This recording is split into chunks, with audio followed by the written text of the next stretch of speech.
Hi, and welcome to another Witchdoctors How-To. Today we're working on a 04 Victory Kingpin. We were doing some custom work on it, and I thought it'd be a good time to show you a video on how to remove the front forks.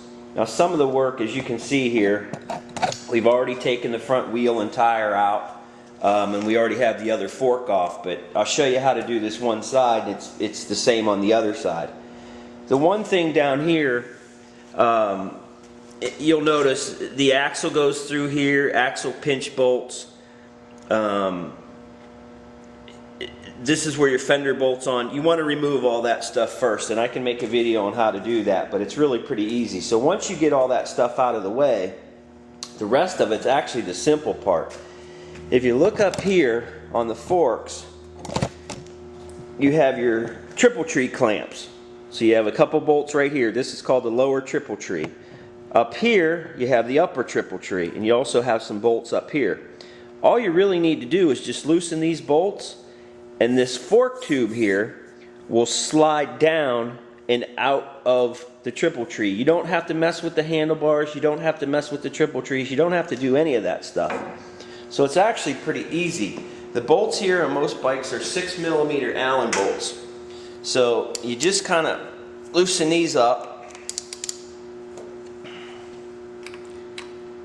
Now a jackpot, a little bit different. The forks are a little bit different, but you still take them out. You still remove them the same way as you do a kingpin or a hammer. The kingpin and hammer have what they call inverted forks.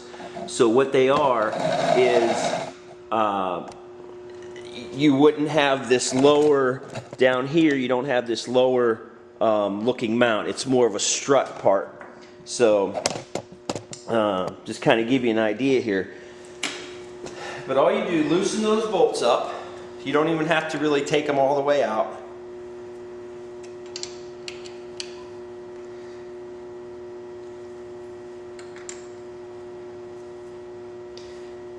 And I'll try to show you here. There's actually a notch.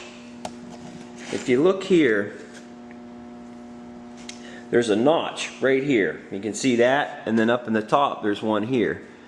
A lot of times, once you get the bolts loose here and here, get those triple tree bolts loose, what you can do is you can put a screwdriver or a pry bar, little pry bar or something. You can kind of wedge it in there, and what that does, that'll take this triple tree clamp and it spreads it open a little bit. So when it spreads it open, the fork will drop right out a little bit easier. The one thing you want to do too is up on here you have the turn signals. Again, real easy to take off. There's just a bolt and a nut. Take the bolt and nut out. This clamp will spread apart. So once it spreads apart, you don't have to disconnect the wires or anything. Just spread it apart and you can pull it right off of there. So that's real easy. I know this is intimidating for a lot of people, but it's actually pretty easy. So once you have those bolts loosened up, take your screwdriver,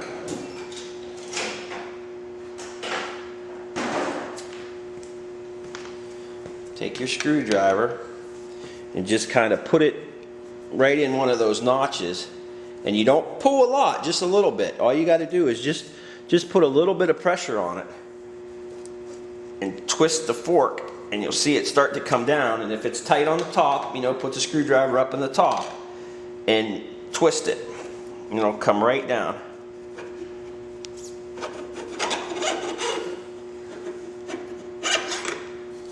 And it's that easy. That'll take your fork out. That's all you have to do. I didn't pre-do this or anything like that. Now the one thing I want to show you is on the kingpins, and I know the hammers. I'm not sure about the jackpots, but if you look at the top of the fork tube here, see this recessed area here?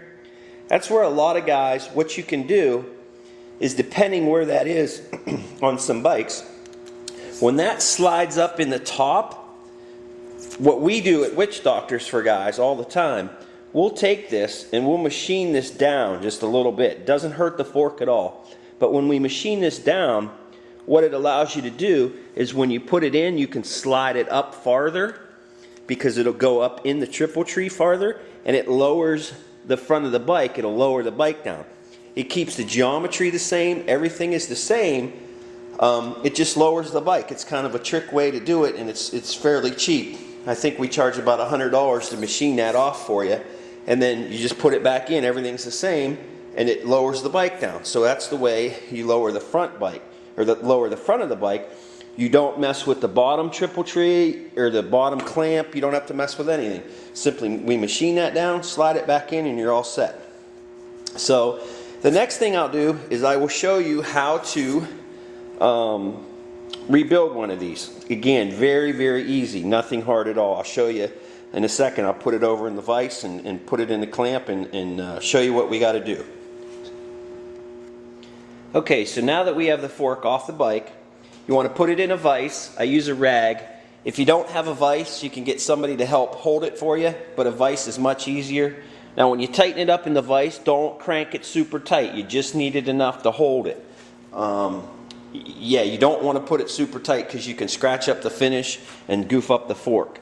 So the first thing you have to do is down inside here, there's an Allen bolt way down in there. From what I've found, most sockets won't go down in there, so I actually use an Allen wrench. And I'll try to show you this as best as I can. But down inside there, down in there, there is an Allen bolt. And that bolt is what holds the inner parts of the forks together. So put your wrench in there and loosen that up. You want to take that bolt out of there. Now when you take this bolt out of there, the fork oil is going to come out. And the other thing you want to do, and it's kind of hard to do, kind of tricky. The other thing you want to do is you want to make sure that on that bolt there is a gasket, like a little washer. You want to make sure you get that out. Don't lose that, because that's the little sealing gasket. So this bolt just barely fits. And the gasket, I actually push it back down and take it out through the axle hole here. It's a little bit easier than taking it out. But that's the little gasket that's in there. So you want to make sure you don't lose that. A lot of guys take that bolt out and then they tip the fork over to get the oil out, and the gasket falls out and they don't realize it. So once you get that off, nothing else is going to fall out. You want to make sure you have a drain pan or something, and you're going to want to tip that fork over and pour that oil out. Now you can squish the fork tube down. You can see the oil coming out. You can kind of pump it a little bit. And just be careful because it's messy. But if you pump it a couple times, and nothing else will come apart, just do that. Just makes it easier. I like to do it that way. It's easier to get the oil out of the thing. But make sure you have a drain pan, because it'll drip for quite a while. Okay, so that step there. So now what you're going to do is you're going to put your tube back in a vise, or have somebody hold it for you. And again, don't squish it in there super tight. But what we're going to do is this seal here, we're going to pop that off to get to the other stuff that's inside there.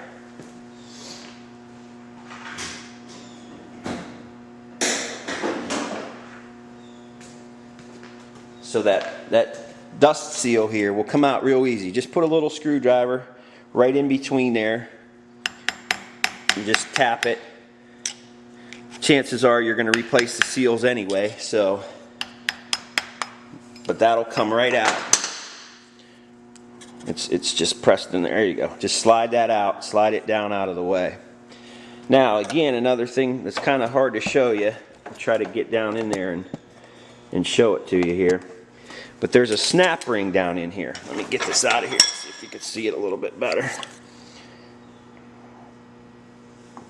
There's a snap ring down in here. And what a snap ring is, it's just a wire that goes in there. And you'll see one spot, I don't know, it's really probably pretty hard to see. But there's one spot where you can stick the little screwdriver under it. You just pop that clip up. There you go. I don't know if you can see it pop up. Just pop that clip up, and it's just a wire. That's all it is. That's what holds everything together. Okay, so once you get that out of there, basically all this is done here now. So what we're going to do, and watch when you tip it over, some more oil might come out.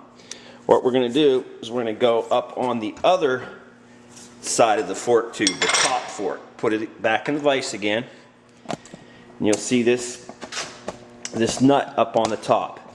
That's what holds basically all the inner stuff in. And that cap will come off real easy.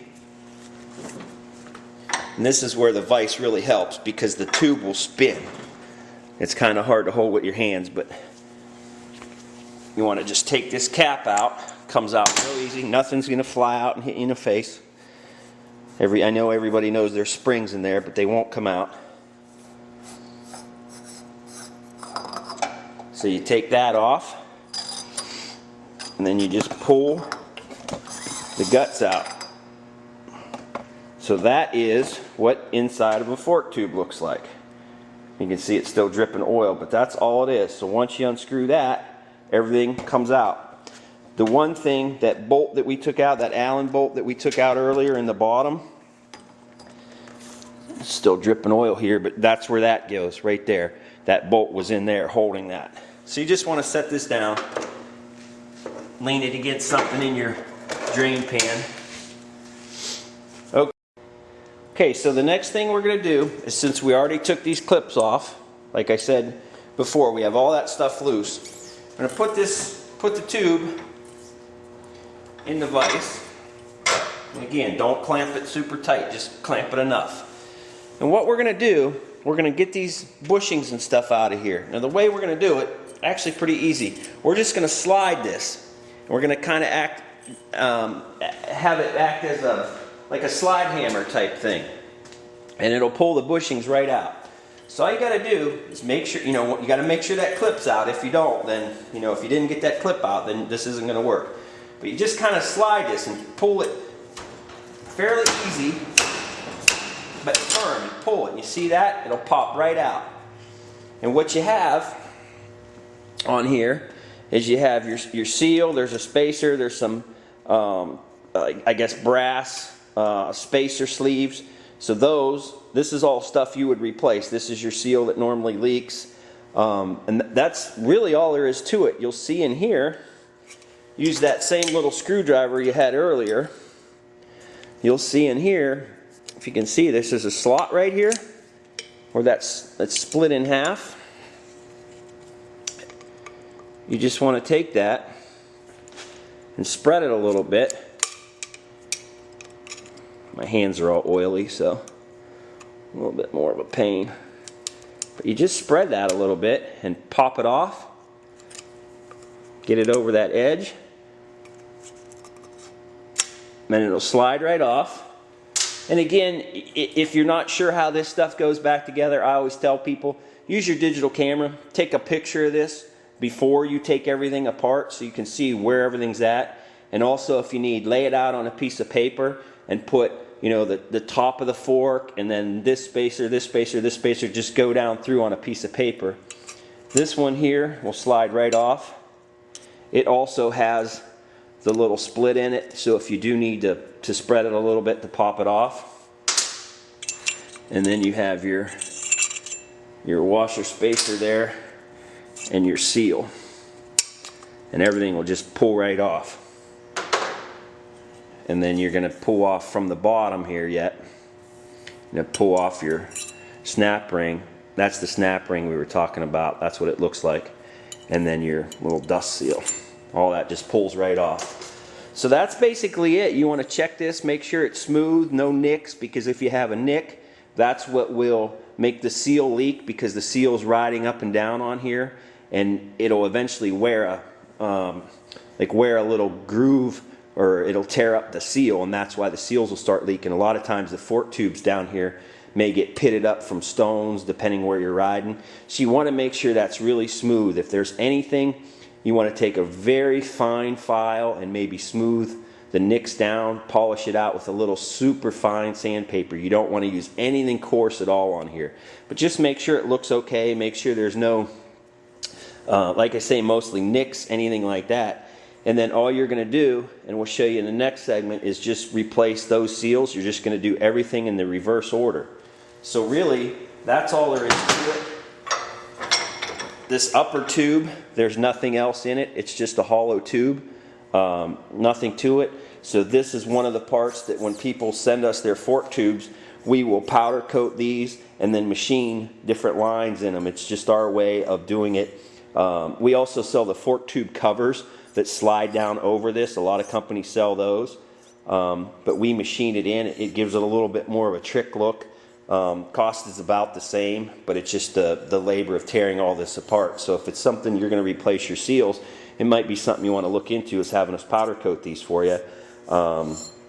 It's really not that expensive, and we do custom colors all the time. So we do black, obviously, is the biggest color, most popular color, but we do them all the time. And then down in this end, it's just the same. That's where the snap ring was and everything. So there's just some different spacers, or just some different grooves down in there, but that's all it is. So you want to take some brake clean or parts cleaner and wash this all out, so when you put new oil in, everything's good. Again, make sure there's no nicks, nothing like that. The threads look good. As long as that cap unscrewed, you should be okay. So that's really all there is to it on that. So like I said, next segment we will show you how to put everything back together.